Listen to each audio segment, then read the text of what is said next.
Here is the new converter. I just took it out of the box, and it is the same model as the old converter. So it's a WFCO WFCO model WF8725P, and so it's the same model as the old one. And of course it does not come with breakers. You have to take those out of the old one. Okay, here's the converter. These, I believe, are the 12-volt wires. This is the shore power coming in. This, I believe, the white ones are the 120 coming out. And this is probably the 12-volt. I could be wrong. Nope, I'm wrong on that, because that goes to the air conditioning circuit. So this is all 120 coming out, it appears. Okay, I've detached those wires from the frame, and I've taken the black electrical tape off. And it appears that there's two white wires that are attached to the larger white wire that comes out of here. And then the same with the red, except there's one red. The larger red wire comes out of the converter. And then there's a yellow that attaches to a black. And the yellow also comes out of the converter. And the black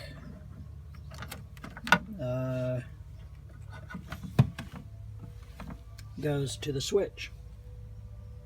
Okay, so the black goes to the switch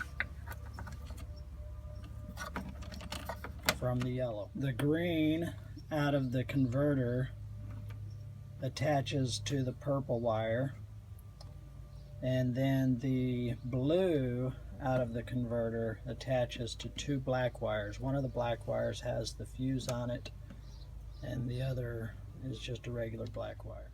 The wiring colors from the new converter match the wiring colors from the old one. So we have a white wire, yellow, red, green, and blue. Same as down here. We have a blue, yellow, white, red, and green.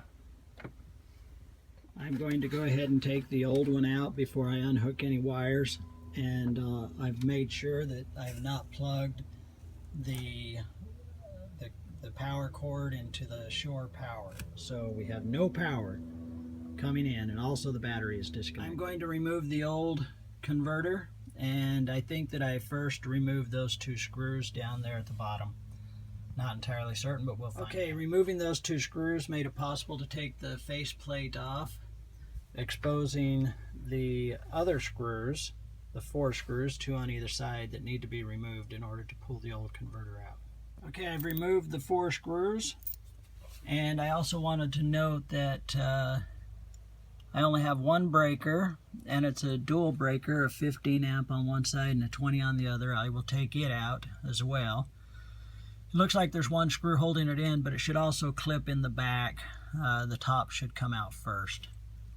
Okay, I've got the breaker out, and so I just took this screw off, and then I popped it out, the top first, because you can see it hooks into the bottom. Now, note carefully that, and this is upside down, but there's 2 wires that go into one side, and there's 1 wire that goes into the other. And on the new breaker, on the new converter, I'll show you how that works. Okay, if you look closely here, it's going to be difficult to see, but all the green and the ground go to this bar up here. The white go to this bar here. And then, difficult to see, but the shore power black,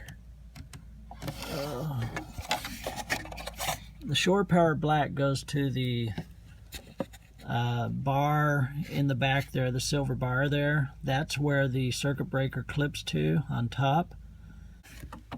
So the shore power black is right here, that black wire right there.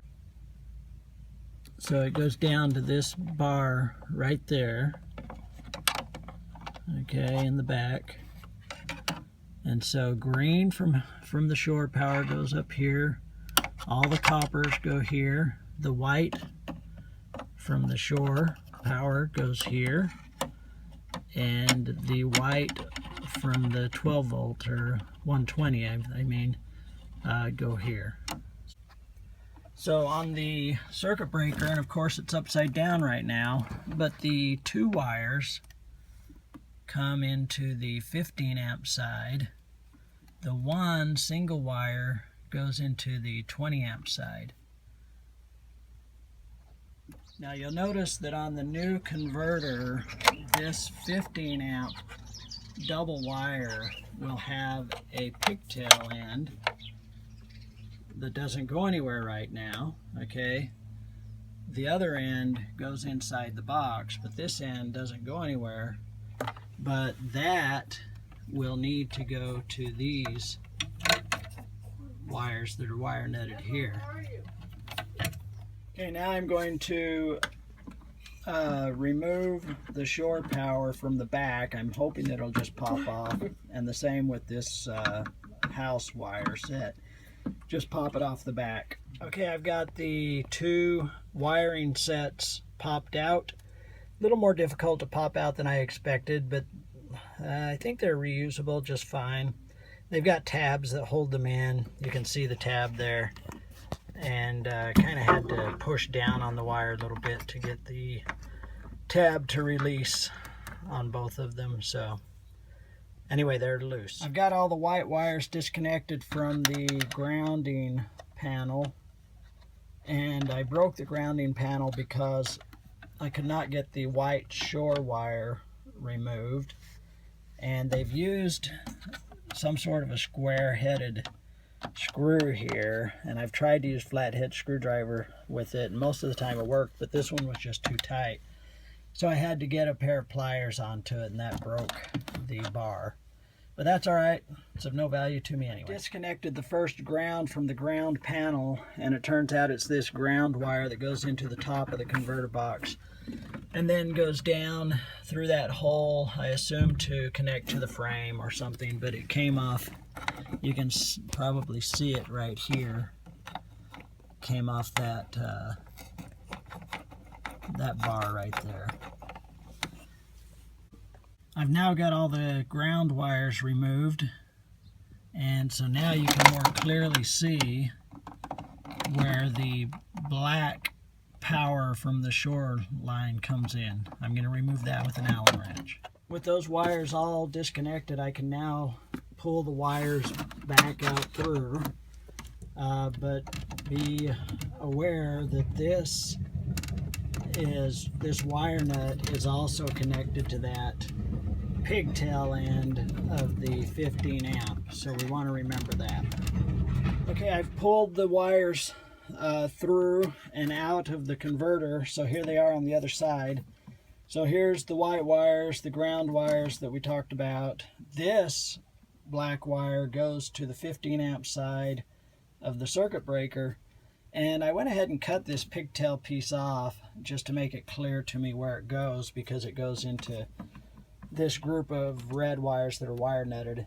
And so on the new one, you know, I'll take this off and I will wire nut the new one into this group. Okay, now I've also pulled the shore power out as well, and so here we have the white, the green, and the black. Okay, I've pulled the old converter out, but I've left the, I believe it's the 12 volt side. Actually it's not just 12 volts, it's 120 volts as well as 12. But I've left the wires connected on the back so as to make it clear to me where the wires go on the new one. Okay, I now have the new converter connected to the wires, and all I did was remove the wire and connected it in the same position to the new one. So green came out and green went in, yellow came out and yellow went in, and so forth. So now I'm ready to set the converter box up into position. I've screwed it in place, and now I need to pop out the little pop-out rings to leave holes to put the wires through. It probably would have been better to pop those out before I installed the converter, but they weren't too bad. So with those popped out, I will send the wires through. The new converter came with this black wire that comes off the bus back there where the house power needs to come in, or the shore power. And so it's not needed, it's just a little pigtail. I'm gonna got the shore power pushed through and connected, so the black is connected in the back. You can't hardly see it. Oh, don't remember me back there. And then the white is connected down here and the ground up here. And that is my grandson now helping me. The old converter had a hole right here on the top for the main ground to go through, but this one does not. Instead, there is a hole Don't forget me. just below here. And so I guess I'll send it through there. And I'm not really real pleased with where it comes out. It comes out right above the bus right there, but I guess it'll work. Wait, the school bus? So I'll just use it. I've got the shore power hooked up, and now I've got all those other wires pushed through the back. Now I'm going to hook those up to the buses and to the breaker. Okay, I've got the ground and the white wires hooked up. Now don't do as I did. Do not loosen these rounded screws here, because those hold this bus on. Only use these flat top screws. But now that I've got it wired, I'm going to wire the hot. And so remember, I left this pigtail on, snipped it off there. This goes into the 15 amp side. So I am going to go ahead and undo the red, and I'm going to put this end of the pigtail into the red, and then I'm going to put this into the 15 amp side and the other black into the 20 amp side. Okay, I've got the pigtail wire nutted in, and I'm going to go ahead and wrap it, and then I'm going to connect this double wire into the 15 amp side and this black wire into the 20 amp side.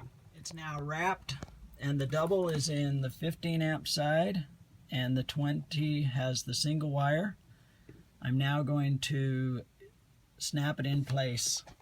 It's now snapped into position, and I went ahead and attached this bracket to hold it into place and push the wires out of the way.